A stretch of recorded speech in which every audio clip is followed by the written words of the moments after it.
The street was too quiet. Not normal suburban quiet, the unnatural kind. The kind where even the birds decide not to participate. I noticed it before I even turned off the engine. My porch light was on. I never leave it on during the day. Then I saw the door. Open, not unlocked. Wide open, I froze with my hands still on the steering wheel. 3 days I'd been gone. 3 days tracking a bail jumper across 2 counties, surviving on vending machine coffee and 30-minute naps in a parking lot. I wanted a shower in silence. Instead, my house looked like someone had peeled it open. My first thought wasn't burglary. It was worse. Someone was still inside. I stepped out slowly, closing the truck without a sound. My instincts were screaming, but I forced myself to breathe. I wasn't armed. Department policy during personal travel. For the first time in years, I was walking toward danger without backup. The closer I got, the clearer the noise became. Voices laughing, furniture scraping. I reached the doorway and stopped. My living room was destroyed. Not messy, not searched.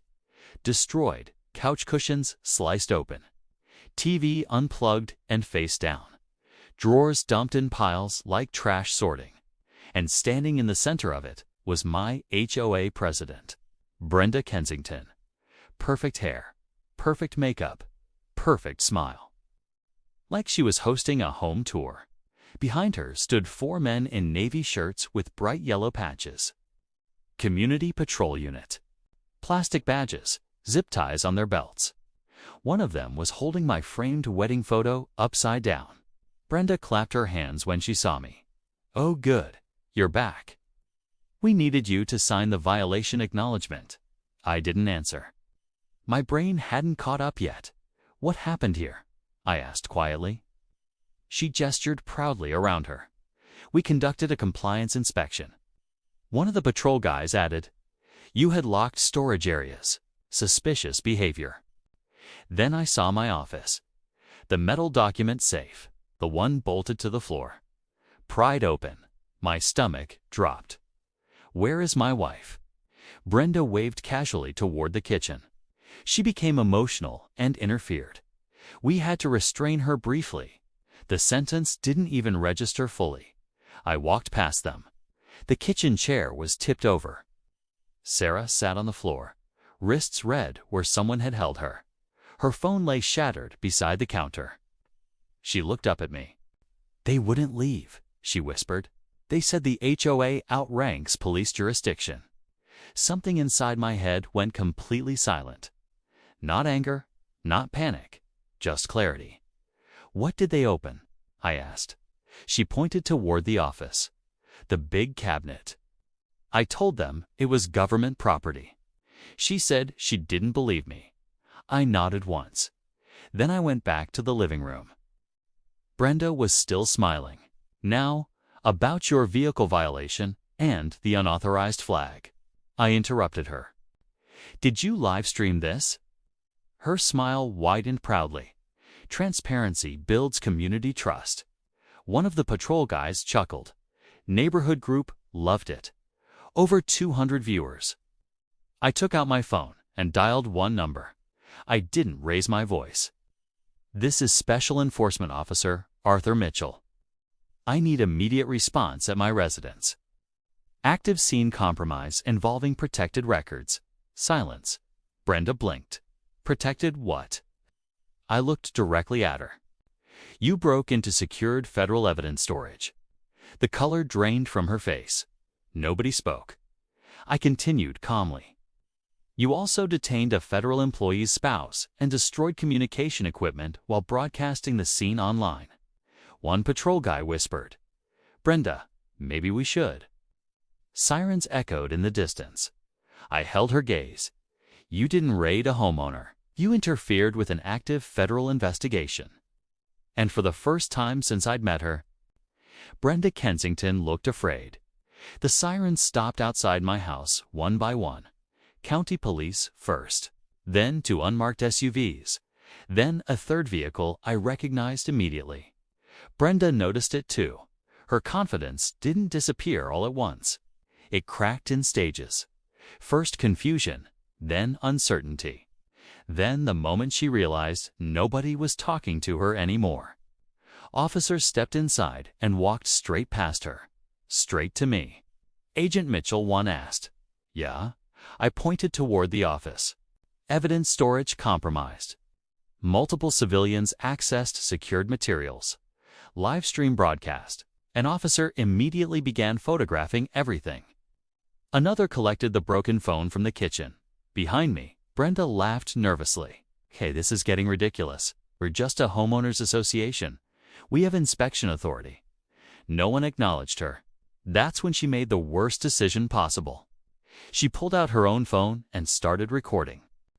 For legal protection, she said loudly, "These officers are harassing elected community leadership."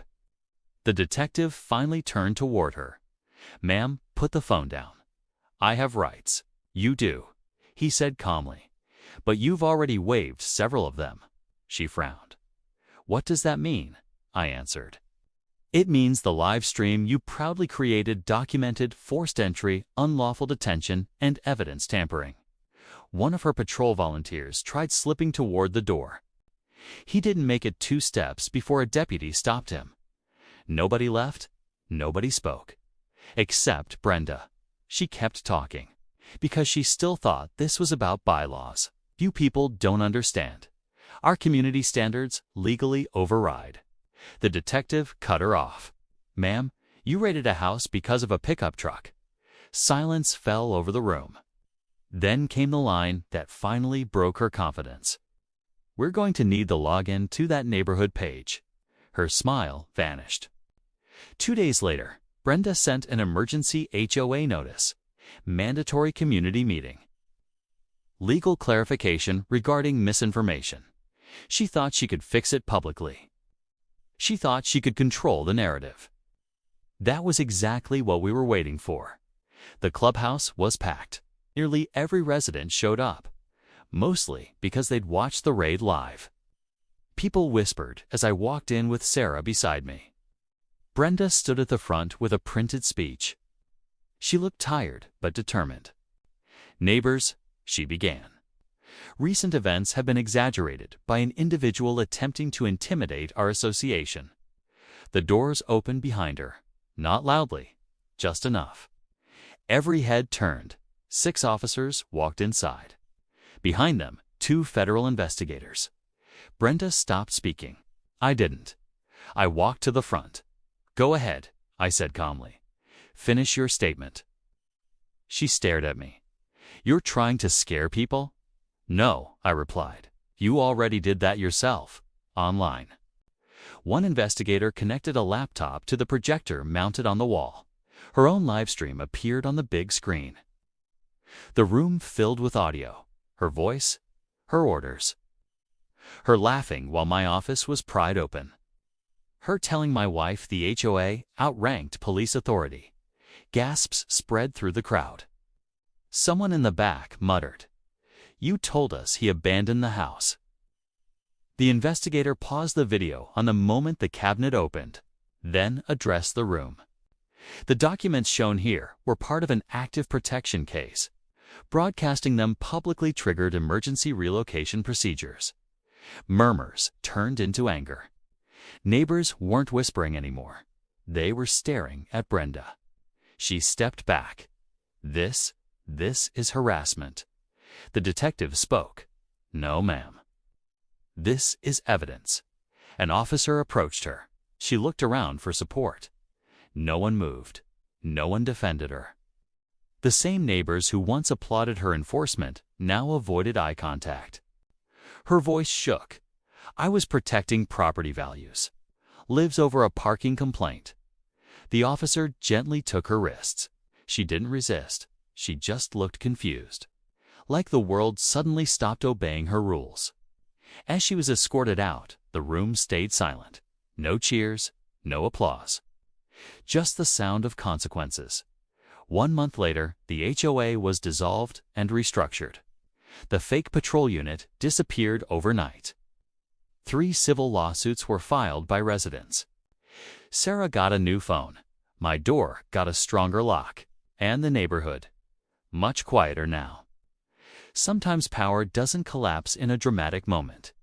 Sometimes it ends when people finally see it clearly. Brenda wanted authority. She got accountability. And all it took was pressing record.